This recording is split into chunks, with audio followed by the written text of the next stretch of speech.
அனைவருக்கும் வணக்கம்.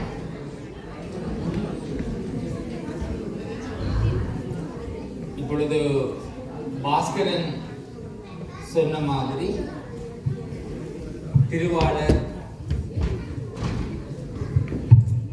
ஸ்ரீரஞ்சன் நடராஜா அவர்களை பற்றிய ஒரு அறிமுகம். அந்த அறிமுகத்தை நான் செய்த பிறகு அவரை மேடைக்கு அழைத்து, இன்றைக்கு பிரதம விருந்தினராக இருக்கின்ற அவரை மேடைக்கு அழைத்து அவரிடம் இந்த ஒளிவாங்கியை நான் கொடுக்க இருக்கிறேன். இந்த சின்ன அறிமுகத்துக்கு முதல் எனது பேச்சுக்கு ஒரு சின்ன ஒரு முன்னுரையாக நான் ஒரு இடத்தை தொடங்கி அவரை அறிமுகப்படுத்த விரும்புகின்றேன். உங்களுக்கு எல்லாருக்கும் கண்ணதாசனை தெரியும். கண்ணதாசனை பற்றி நான் இதில் இப்பொழுது பேச வலிக்கிறதே இல்லை. கண்ணதாசன் எந்த பாடல்கள், எந்த கவிதைகள், எந்த சினிமா பாடல்களாக இருக்கலாம், கவிதைகளாக இருக்கலாம், கண்ணதாசன் பலம் என்னென்றால் அந்த எளிய சொல்லுகளால் திரை உலகத்தை கவர்ந்தது. நான் பேச நினைப்பதெல்லாம் நீ பேச வேண்டும், நான் காணும் உலகங்கள் நீ காண வேண்டும். மிக எளிமையான அந்த சொல்லாடலும் அது எப்படி உங்களுக்கு வந்தது என்று கண்ணதாசனை கேட்ட பொழுது கண்ணதாசன் அதுக்கு கொடுத்த பதில் என்னென்றால் அது மிக நேர்மையான ஒரு பதிலாக இருந்தது. நான் நேர்மையாக ஒரு படைப்பு செய்ய அது தானாக வந்து அதுல விழுகுது, தானாக குந்திக் கொள்ளுது அப்படி சொல்லியிருந்தது.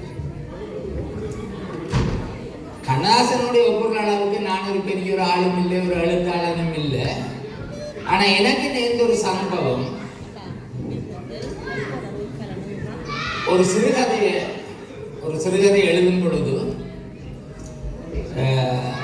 என்னுடைய கதைகளிலே அதிகம் புலம்பெயர்ந்த இலக்கியங்களாக தான் இருக்கிறது. அதாவது புலம்பெயர் நாட்டில் உள்ள பிரச்சனைகள். அதுகள் ஒரு ராசையா தங்கம்மா அப்படின்னு ஒரு கணவன் மனைவி உங்களை போல வந்தது. அவர்களுக்கு இந்த நாட்டில் பிறந்த ஒரு மகன், அவன் பள்ளிக்கூடம் போகிறான், குமினேசிய வயது. அவனுக்கு மெல்டிட்டா ஒரு பொண்ணோட விருப்பம். அப்போ ஒரு நாள் அவன் அந்த பிள்ளை, அது இங்க வளர்ந்த பிள்ளை, அந்த பிள்ளை கேட்குது தாயிட்ட வந்து, அம்மா நானும் மெல்டிட்டாவும் ஃப்ரெண்ட்ஸ் என்றது உங்களுக்கு தெரியும், நான் மெல்டிட்டாவை முத்தமிடலாமா? இது என்ன கதை அன்ட்டு தாயங்களை போகிறோம். இந்த மகன் கேட்கிறான், இந்த நாட்டில் வளர்ந்த பிள்ளை தாயிட்ட கேட்கிறான். அப்ப இந்த ராசையாண்டவர் தகப்பன் வாய்க்குள்ள புன்முறுத்து போட்டு, அந்த இடத்த நான் எழுதுறேன், நான் தான் ராசையாண்ட அதில் எழுதுறேன். எனக்கு இந்த வெளியில் பிராந்தையில இருந்து ஒரு குளிர்ந்த பியரை குடிக்க வேண்டும் போல இருந்தது. நான் பியர் குடித்தது இல்லை. கலா எனக்கு சொன்னா இதை நீங்கள் எழுதினா ஆக்களை என்ன இணைக்க போறீங்க, அப்படி இல்லை. அந்த இடத்துக்கு ஏது நடக்க வேணுமோ அது வந்து அதுல குந்திக் கொள்ளும். இது இயற்கை. அதே மாதிரி தான் இன்றைய விழாவில் ஒவ்வொரு விழாவுக்கும் யாரோ ஒரு பிரதமர் இருந்தாலும் இங்க வாரது வளரும். நான் இந்த நிர்வாகத்தில் இல்லாட்டியும் எப்படி விழா போகுது, யார் வாரது, யார் இதெல்லாம் பார்த்து கொண்டு போயிருக்க.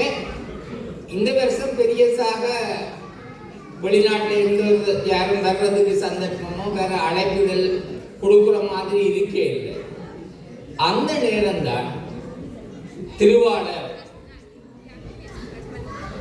ஸ்ரீரஞ்சன் நடராஜா அவர்கள் இங்க வருவதாக இருந்தது. இவர் யார் என்றால் யாழ்ப்பாணத்தின் ஒரு பட்டதாரி, பின்பு விரிவிரியாளராக இருந்தவர்.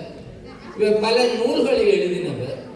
இவர் ஒவ்வொரு சிறுகதை தொகுப்பு வணிக துறையில தான் அவர் படித்தவர். அதுகளில் இருந்தாலும் அவருடைய சிறப்பான பங்களிப்பு எதென்றால் யாழ்ப்பாணத்து தமிழ் சொல்லுகளின் அகராதி.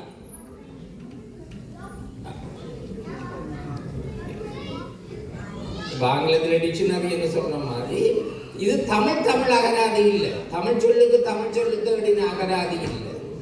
தனிய யாழ்ப்பாணத்து சொல்லுகளை இதுல 590 பக்கம் இந்த புத்தகம். யாழ்ப்பாணத்துல பாவிக்கின்ற இந்த சொல்லுகளை தொகுத்து அகராதி ஆக்கினவர். இந்த அகராதிக்கு ஒரு வழிகாட்டியாக இருந்தவர் நீங்கள் எல்லாரும் அறிஞ்ச பேராசிரியர் சிவத்தம்பி அவர்கள். அவ்வாறு ஒரு பெருமை வாய்ந்த ஸ்ரீரஞ்சன் அவர்களை இந்த மேடைக்கு அழைக்கிறதுல நான் மிகவும் சந்தோஷப்படுகின்றேன். ஸ்ரீரஞ்சன் வாங்க. உதாரணத்துக்கு கொண்டு யாழ்ப்பாண தமிழகராதி என்று சொல்றோமே, இதுல இவர் எழுதினதுல முதல் சொல்லு அக்காக்காரி. எங்களை எல்லாருக்கும் தெரியும் அக்காக்காரி. ஆனா இது இந்தியாவில் நீங்க போய் அக்காக்காரி தெரியாது, அது வேற ஒரு உறவு பேரா தான் இருக்கும். அதே மாதிரி இந்தியாவில் சில சொல்லுவாள் இருக்கு. ஓரகத்தி என்று சொல்றது, முதலாவது வந்த மருமகளுக்கு அடுத்த வாங்கறேக்கு அவ ஓரகத்தி என்று. அப்படி ஒவ்வொரு பிரதேசங்களுக்கும் தமிழ் சொல்லுகள் இருக்கு. அந்த தமிழ் சொல்லுகளை தொகுத்த ஒரு தொகுப்பு தான் இந்த அகராதி. அவருடைய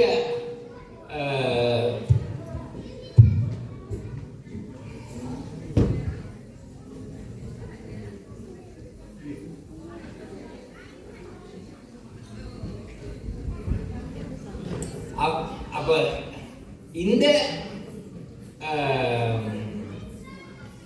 இதே மாதிரி இவருடைய இன்றைக்கு பேச்சு எதை பற்றி இருக்கும் என்றால் எங்கட வழக்காறுகள், எங்கட இதுகள் பண்பாட்டு இந்த வழக்காறுகளை அதை எப்படி நாங்கள் சுவடிப்படுத்துறது, அதை பற்றி திரு ஸ்ரீரஞ்சன் அவர்கள் பேசுவார். அவரை இந்த மேடைக்கு பிரெடேசியா தமிழ் தோழர் கழகத்தின் சார்பில் நான் ஒரு அங்கத்தவன் என்ற முறையில் அவரை வரவேற்பதில் மிக்க மகிழ்ச்சி. உங்கள் கரகோஷத்துக்கு நன்றி அண்ணா. உங்கள் ஒவ்வொருவருக்கும் எனது வணக்கம்.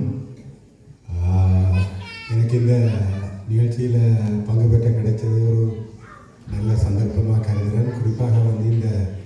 குறிப்பாக இந்த இந்தியா நிகழ்ச்சியில் பெருமளவிற்கு இந்த எல்லாம் செய்தது நான் நினைக்கிறேன் இங்கே பிறந்து வளர்ந்த பிள்ளைகள் என்று சொல்லி.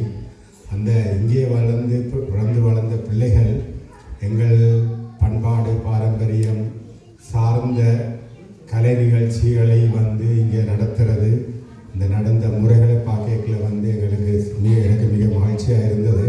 அதில் குறிப்பாக அந்த அந்த அதை எங்களோட அடுத்த தலைமுறையினருக்கு தெரிய வேண்டும், அதை அவர்களும் எடுத்து செல்ல வேண்டும் என்பதற்கு இங்கே நீங்கள் எவ்வளோ தூரம் உழைத்திருக்கிறீர்கள் என்பது கேட்க எனக்கு பார்க்க மிகவும் சந்தோஷமாக இருந்தது.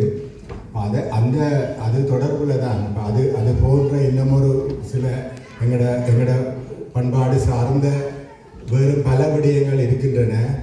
அவை கொஞ்சம் கொஞ்சமாக இல்லாமல் போகுது, அழிஞ்சு போகுது. அப்போ என்னன்னு சொன்னால் மாற்றம் ஒன்றே மாறாதது என்று சொல்வார்கள். என்றாலும் நாங்கள் எல்லாம் மாறி அழிந்து போக விடலாமான்றது ஒரு கேள்வி. அப்போ அந்த வகையில் எங்களை பொறுத்த மட்டும் எங்களோட பண்பாடு சார்ந்த பல்தரப்பட்ட அம்சங்களை நாங்கள் பேணி பாதுகாக்க வேண்டும். நான் வெளிநாடுகளிலே வாழ்கிறவங்களுக்கு சொல்ல தேவையில்லை. இந்த நாடு குறிப்பாக இந்த மேற்கு நாட்டவர்கள், குறிப்பாக ஐரோப்பியர்கள் அவர்கள் ஒவ்வொருவரும் தங்களுடைய ஒவ்வொரு செயற்பாட்டுக்கும் வீடு கட்டுறேன்டா, எப்படி ஒரு நகரம் அமைக்கிறேன்டா, எப்படி வீதி அமைக்கிறேன்டா, அப்படி என்று சொல்லி எல்லாத்துக்கும் ஒரு தனித்துவமான பண்பாடுகளை வழக்கங்களை, அதாவது நாங்கள் வந்து இந்த கட்டிடக்கலை, அதாவது ஒவ்வொருத்தருக்கும் ஒரு ஆர்கிடெக்சர் கட்டிடக்கலை இருக்குது ஒவ்வொரு சமூகத்திற்கு. அதே போன்று ஒவ்வொருபட்ட வாழ்க்கையோடு சம்பந்தப்பட்ட பல்வேறுபட்ட விடயங்களுக்கு வந்து ஒரு தனித்துவமான அடையாளங்களை வந்து பேணுறதை நாங்கள் பார்த்துருக்குறோம். அதே போன்று வந்து எங்களுக்கும் வந்து நிரம்ப பல தனித்துவமான அடையாளங்கள் இருக்குது.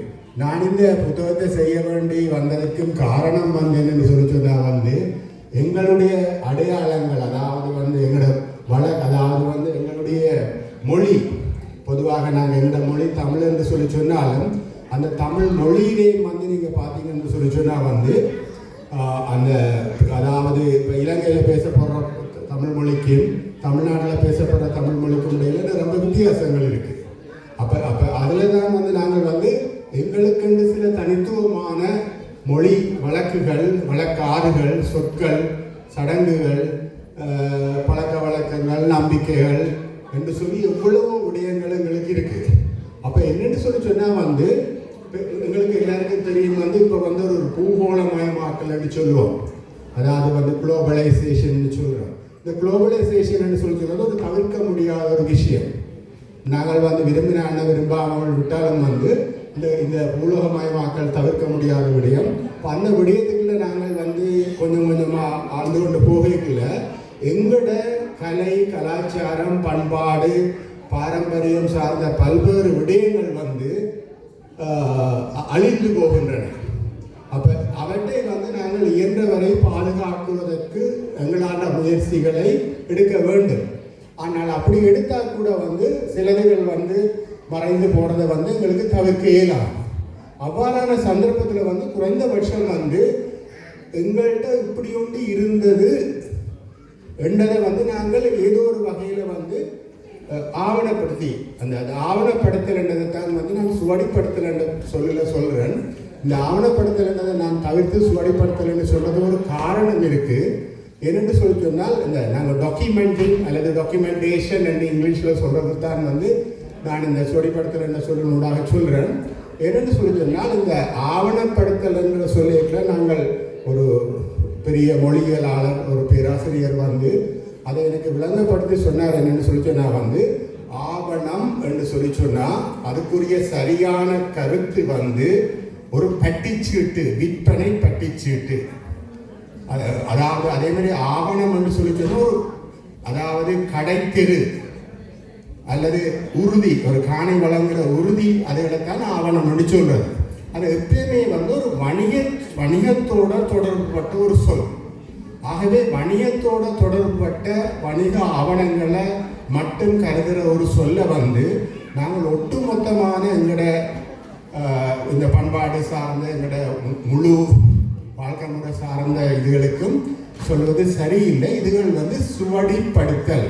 சுவடு என்று சொன்னால் ஒரு மிருகம் நடந்து போனால் அது நடந்தது, மனிதன் நடந்து போனாலும் அந்த நடந்த அந்த அந்த அது சுவடு. அதே போல் தான் வந்து எங்களோட வரலாறுகள், எங்களோட வாழ்க்கையில் நடந்த நிகழ்ச்சிகள் கூட வந்து சுவடு தான். அதை சுவடிப்படுத்தல் என்று சொன்னால் அதை நாங்கள் சுவடிகளை வந்து நாங்கள் வந்து ஒரு ஏதோ ஒரு வகையில் அதை பதிஞ்சு வைக்கிறது தான் சுவடிப்படுத்தல். அதனால தான் நான் இந்த சுவடிப்படுத்தல் என்று சொல்ல வந்து பாவிக்கிறேன். இப்போ இதில் நாங்கள் என்ன செய்ய வேண்டும் என்று சொன்னால் பல்வேறுபட்ட விடயங்கள் வந்து எங்களில் இருந்து மறைஞ்சு கொண்டு போகுது. இப்போ அப்படி ஒரு விஷயத்தை நான் ஒரு என்னுடைய அவதானத்தின் ஊடாகத்தான் வந்து இதை நாங்கள் எப்படி நாங்கள் குறைந்தபட்சம் சுவடிப்படுத்தி வைக்கணுன்றதுக்கான வந்து நான் இந்த செயற்பாட்டை செய்த. நான் ஆக்சுவலி வந்து என்னுடைய துறை வந்து வணிக கல்வி. நான் பெருசாக தமிழ் படித்த ஆள் இல்லை, எனக்கு பெரிய தமிழ் அறிவும் இல்லை. என்னுடைய துறை சார்ந்து குணநிதி வணிக சொல் விளக்க அகராதி என்று சொல்லி நான் ஒரு அகராதி செய்திருக்கிறேன். அது என்னுடைய துறை சார்ந்தது. அதை செய்கிறதுக்குரிய எல்லா என்ன ஒரு எனக்கு ஒரு அதுக்கு ஒரு எனக்கு நான் அந்த என்னுடைய துறை என்றைக்குள்ள அதை செய்யலாம். ஆனால் நான் பெருசாக தமிழ் படித்த ஆள் இல்லை, தமிழ் தெரிய மாட்டது. அப்படி இருந்தாலும் கூட வந்து வேறு எவரும் செய்யாத இடத்துல வந்து இந்த சுவடிப்படுத்தலை செய்ய வேண்டும் என்பதற்காக நான் வந்து கிட்டத்தட்ட ஒரு 11 வருஷம், இத்தனைக்கு நான் ஒரு முழு நேர ஊழியர்.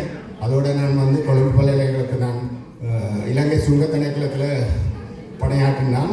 அதுக்கு அதோட வந்து கொழும்பு பல்கலைக்கழகத்தில் விசிட்டிங் லெக்சராக வருகை விரிவாளராக இருந்தினான்.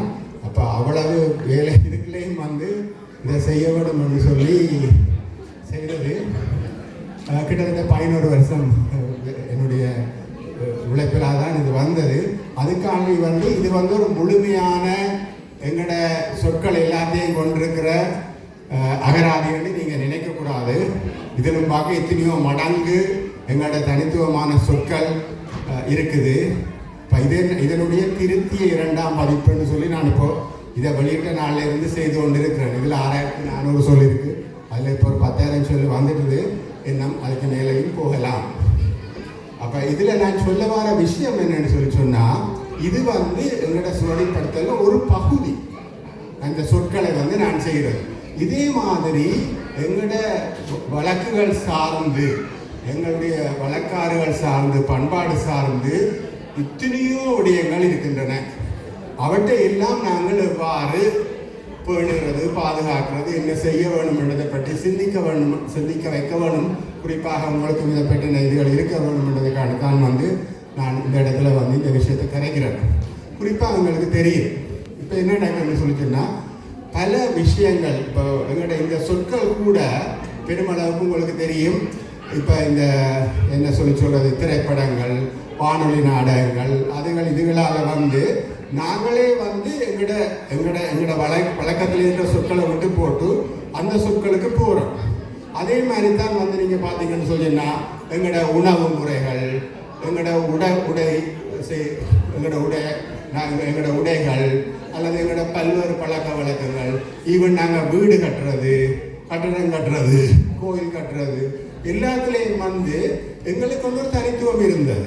இப்போ என்ன செய்கிறோம்னு சொல்லிச்சுன்னா, அந்த தனித்துவங்களை விட்டுட்டு நாங்கள் வந்து வேறு ஒன்றுக்குள்ளே நாங்கள் எங்கள் விரும்பாமலோ போகிறோம். அப்போ அந்த நேரங்களில் வந்து எங்களோட அடையாளங்களை வந்து நாங்கள் எப்படி பண்ணி பாதுகாக்கிறதுன்ற பற்றி ஒரு சிந்திக்கிறது, உங்களோட சேர்ந்து சிந்திக்கிறது தான் என்னுடைய நோக்கம். உதாரணத்துக்கு நாங்கள் வந்து உங்களுக்கு குறிப்பாக தெரியும், ஐரோப்பாவில் வந்து இந்த கட்டிடக்கலைன்றது மிக முக்கியமானது. ஒரு வீடு எப்படி இருக்கும் இதுன்னு சொல்லி, அதே மாதிரி எங்களுக்கும் ஒரு கட்டிடக்கலை இருந்தது. ஆனால் நாங்கள் வந்து அந்த கட்டிடக்கலையில் மறந்து போயிட்டோம். எங்களில் சில பேர் என்ன செய்யணும்னு சொன்னீங்கன்னா, தங்கள்கிட்ட இருக்கிற பழைய வீடு இடித்து போட்டு புதுசாக ஒரு மாடி வீடு கட்டினா அதில் ஒரு பெரிய திருப்திப்படுகிறது. மாடி வீடு கட்டுறது நான் பிள்ளைன்னு சொல்லவே இல்லை. ஆனால் என்னென்னு சொல்லுன்னா வந்து எங்களுக்கு வந்து ஒரு அடையாளப்படுத்தப்பட்ட ஒரு கட்டிடக்கலை இருக்குது. அப்போ அதுகளை வந்து நாங்கள் பேணி பாதுகாக்க வேண்டும்.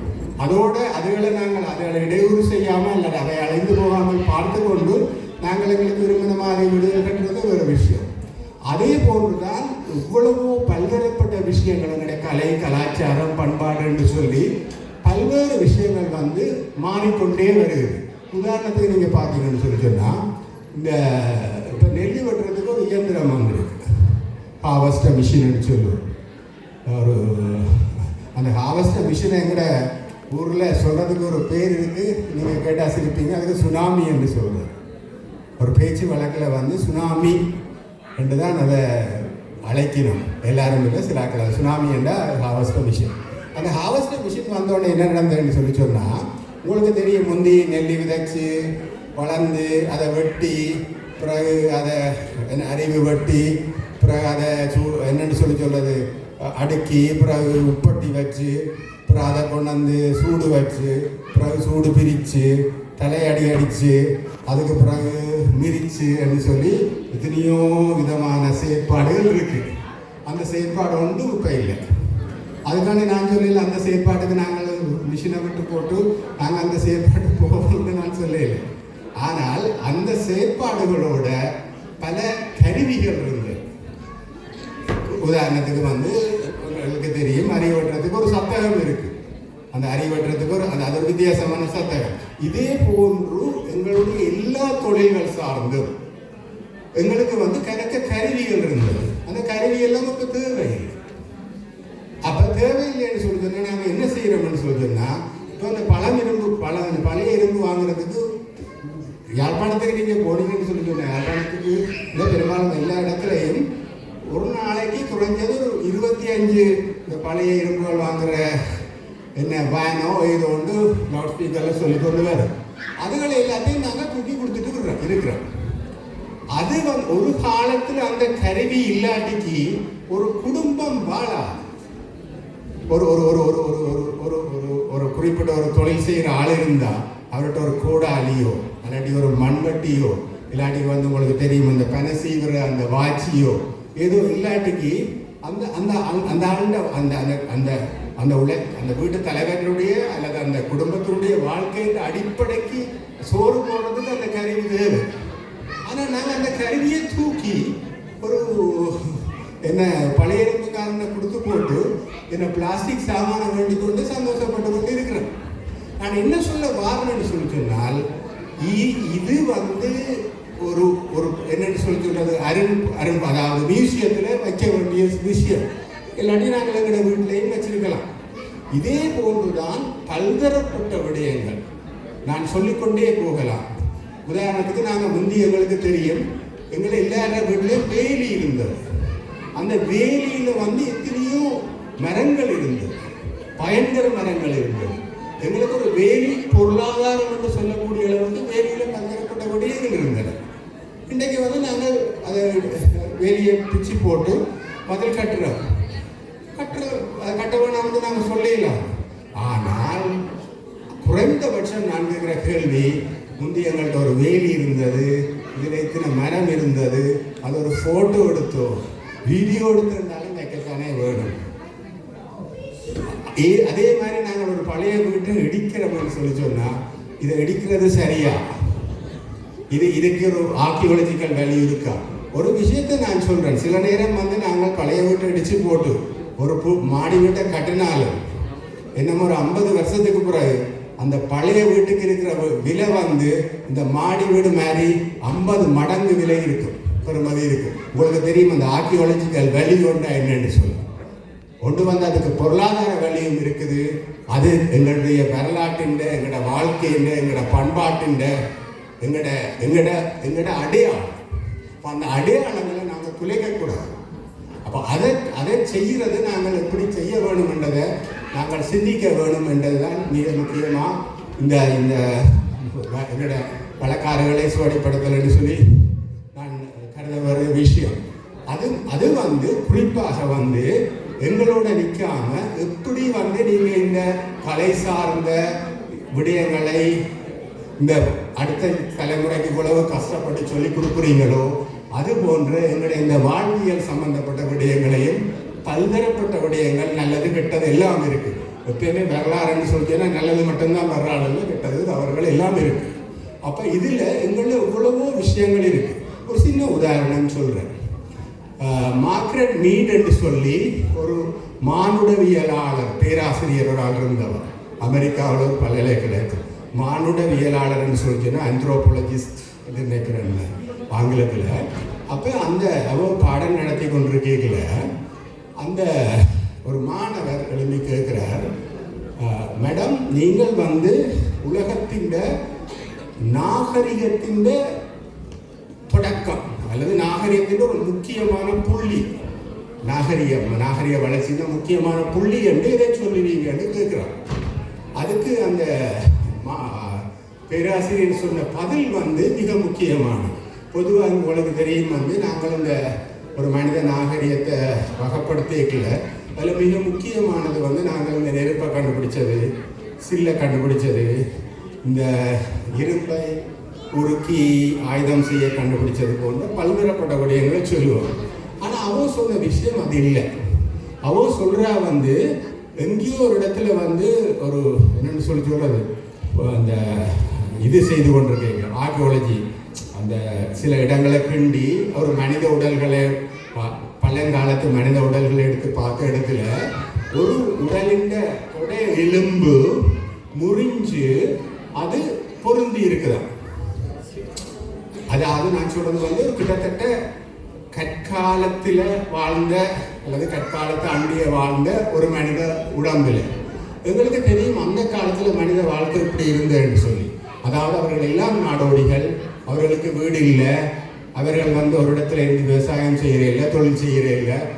அவர்கள் வந்து பெயர்ந்து ஒவ்வொரு இடங்களுக்கு செய்து வாழ்ந்து கொண்டிருக்கிற காலத்தில் ஒரு ஆளின் தொடையெலும்பு முறிஞ்சா அந்த ஆளுக்கு என்ன நடக்கும்? பெருமளவுக்கு வந்து அந்த ஆள் வந்து அந்த இடத்துல கிடந்து பட்டினியால் சாக வேணும். இல்லாட்டி வந்து ஒரு மிருகம் வந்து அவர் அடித்து சாக்கொண்டு சாப்பிட்டுட்டு போகும். அதுதான் அவருக்கு இருக்கிற ஆப்ஷன் அந்த காலத்தில். ஆனால் அந்த மனிதர் தப்பி இருக்கிறாருன்னு சொல்லிச்சுன்னா அதன் அர்த்தம் ஒருவர் இல்லை பலர் சேர்ந்து மாசக்கணக்காக அந்த மனிதருக்கு உணவு கொடுத்திருக்கணும், தண்ணி கொடுத்திருக்கணும். அவர்கள் இடம்பெயர்ந்து போயிருக்கல ஒரு இடத்துல இருந்து இன்னொரு இடத்துக்கு அவரை கூட்டிகிட்டு போயிருக்கணும். இல்லாட்டிக்கு அதை மெட்டாக்களோட இருந்து பெய்யாமல் ஒரு 3-4 பேருனாலும் கூட இருந்து அவரை பார்த்துருக்கு. அப்படி இல்லாமல் வந்து அந்த மனுஷன் தப்பி இருக்கவே இயலாது. ஆகவே அதுதான் நாகரிகத்தின் முதல் அடையாளம்னு சொல்லி மார்கரெட் மீட் சொல்கிறார். அதாவது வந்து ஒரு சக மனிதனை மதித்து அவனுக்கு வந்து ஒரு ஆபத்தில் உதவி செய்து அவனை மனைத்து கொண்டு வாழ்கிறதான் வந்து ஒரு உச்சமான நாகரிகமான வாழ்க்கை என்றதான் அந்த மார்கரெட் மீட் சொல்கிற விஷயம். இப்போ இதே போன்று விடயங்கள் வந்து வேறு வேறு விஷயங்கள் வந்து வேறு வேறு சமூகங்கள் இருக்கலாம். இப்போ நான் இதை வாசித்தோன்னு எனக்கு ஞாபகம் வந்த ஒரு விஷயம் இருக்குது. உங்களுக்கு இந்த ஆவுரஞ்சி கல்லண்டா என்னன்னு தெரியும்? ஆவுரோஞ்சு கல்லன்னு சொல்லுவாங்க. எங்கட பிரதேசங்களில் உங்களுக்கு தெரியும் வந்து இந்த மாடு தண்ணி குடிக்கிற இடங்கள் இருக்கு. இந்த மாடு தண்ணி குடிக்கிற இடங்களுக்கு கிட்ட வந்து பொதுவாக குளம் அல்லது கேணிக்கு பக்கத்தில் ஒரு கத்தூன் ஒன்று இருக்கும். கிட்டத்தட்ட இந்த உயரத்தில் அந்த கத்தூன் வந்து வட்டமாயும் சொரசொரப்பாயும் இருக்கும். அப்போ அந்த சொரசொரப்பான தூணில் என்ன செய்யணும்னு சொன்னால் அந்த மாடு வந்து தன்னுடைய உடலை வந்து உறைஞ்சி அந்த அந்த உண்ணியை வந்து போக்காட்டுறதுக்கான ஒரு அமைப்பு. இதே போன்று பல்வேறுபட்ட அப்போ நான் யோசிக்கிறேன்னு சொல்லினா வந்து இந்த விஷயம் இந்த மார்கரெட் மீட் போன்ற மானுடவியலாளர்களுக்கு தெரிஞ்சிருந்தா அந்த தொடையெலும்பு முறிஞ்ச மனுஷனை காப்பாற்றினதான் ஒரு பெரிய விஷயம் என்று சொன்ன மாதிரி இந்த ஆவுரஞ்சிக்கல் என்பதும் மனித நாகரிக வளர்ச்சியின் ஒரு முக்கியமான ஒரு படிக்கல் என்று அவர் சொல்லியிருக்க கூடும். இதே போன்று பல்வேறுபட்ட விடயங்கள் எங்களிடம் இருக்கின்றன. இவற்றை நாங்கள் ஆவணப்படுத்த வேணும், சுவடிப்படுத்த வேணும். ஏதோ ஒரு வகையில் வந்து எங்களோட அடுத்த தலைமுறை இருக்கும் மற்ற சமூகங்களுக்கும் எங்களோட நாட்டுக்கு வர என்னென்னு சொல்ல சுற்றுலா பயணிகள் உட்பட எல்லோருக்கும் வந்து அறிய தருவதும் அவற்றை பேணி பாதுகாப்பதும் இது போன்ற பல்வேறுபட்ட விடயங்களை செய்வது எங்களுடைய கடமை என்பதை சொல்வதுதான் என்னுடைய நோக்கம். நன்றி. வணக்கம். நாங்களும் அந்த விஞ்ஞானத்துறையில ஆவணப்படுத்தல் என்ற சொல்லுக்கு பழகிட்டு இன்றைக்கு அந்த சுவடிப்படுத்தல் என்ற ஒரு சொல்ல நான் கற்றுக்கொண்டிருக்கிறேன். நன்றி. மற்றது இவர் சொன்ன மாதிரி கன சொல்லுகள் யாழ்ப்பாணம் தமிழர் எல்லாருக்கும் உங்களுக்கு தெரியும். சத்தகம் பேர் அந்த குழி ஒடிக்கிறதுக்கு கொக்கை சத்தகம், அது யாழ்ப்பாணம் சொல்லுது. அதுவே மட்டக்களப்பில் போனீங்கன்னா அதை துரோட்டி எண்ணுவினா அதை இவர் மட்டக்களப்பு அகராதி எழுதினா அது அதுக்கு பேர். ஆகவே இந்த அழிஞ்சு போகிற சொல்லுகள் அல்ல அழிந்த இல்லை பழக்கத்தில் இல்லாத சொல்லுகளை இவர் இந்த அகராதியாக செய்த இந்த பெரும் முயற்சிக்கு இலங்கை அரசாங்கத்தின் சாகித்ய மண்டல பரிசு இந்த புத்தகத்துக்கு கிடைத்தது.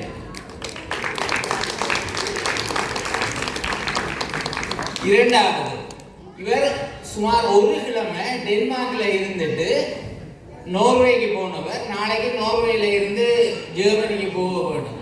ஆனா இந்த விழா ஒன்று இருக்கு, நீங்க வந்து எங்களோட மக்களுடன் நீங்க கலந்துரையாட வேணும் என்று கேட்டதுக்காக இன்றைக்கு காலமே நோர்வேல இருந்து ஃப்ளை பண்ணி இங்க வந்தது.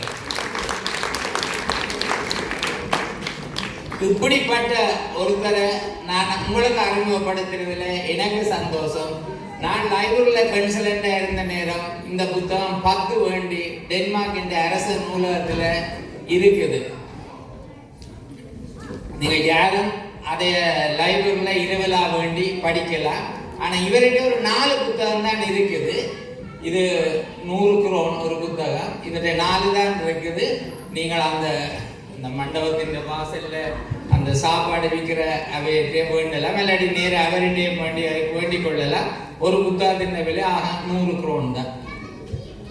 மீண்டும் ஸ்ரீரஞ்சன் வந்ததுக்கு மிக்க பெரிய நன்றி. மதிப்புக்குரிய சாகித்ய மண்டல பரிசு பெற்ற திருமிகு நடராஜா ஸ்ரீரஞ்சன் அவருக்கான கௌரவம் எமது சங்க நிர்வாக சபை உறுப்பினர்கள் வழங்கி கௌரவிக்கிறார்கள். அவருக்கான கௌரவ கேடிய பரிசை எமது நிர்வாக சபை உறுப்பினர் சோதிநாதன் அவர்கள் வழங்கி கௌரவிக்கிறார்கள். சாகித்ய மண்டல பரிசு பெற்ற யாழ்ப்பாண தமிழ் அகராதி இன்றைய 2026ஆம் ஆண்டுக்கான எமது கழக பென்சில் கழக கொண்டாட்டத்தில் அந்த புத்தகமும் பங்கு பெற்றது எமக்கு பெருமை என்ற பெருமை கூறும் உணர்வை அவருக்கு வெளிப்படுத்தி விடைபெறுகின்றோம். நன்றி.